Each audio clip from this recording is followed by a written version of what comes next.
ചോറും കറിയും എടുത്തു കഴിഞ്ഞാൽ പാത്രം തുറന്നു വെച്ച് അടയ്ക്കാതെ പൊക്കോ. ഞാനല്ല, അവളാ. പോടി, എന്റെ മേലെ കുറ്റമിടുന്നോ? അയ്യാ, നീ തുറന്നു വെച്ചിട്ടാ ഞാൻ അതിന്ന് കറി എടുത്തത്. ഓൾറെഡി അത് തുറന്നിരുന്നു. ഞാനേ നന്നായി അടച്ചു വെച്ചിട്ടാ പോകുന്നത് കേട്ടോ. അമ്മയമ്മ, ഞാനല്ല, അവളാ. എന്ത് സാധനം ഇങ്ങനെ നുണ പറയുന്നത്? നീ പറയുന്നതോ? രണ്ടും കൂടി കിടന്ന് അടികൂടെ നിൽക്കണ്ട. നിങ്ങളല്ല, ഞാനാ തുറന്നു വെച്ചത്.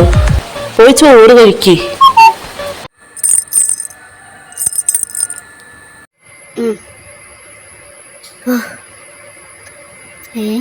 ഞാൻ ഇങ്ങോട്ട് വന്നേ എന്തിനാണപ്പാ? ഒന്നും കൂടി പോയിട്ടുണ്ട്.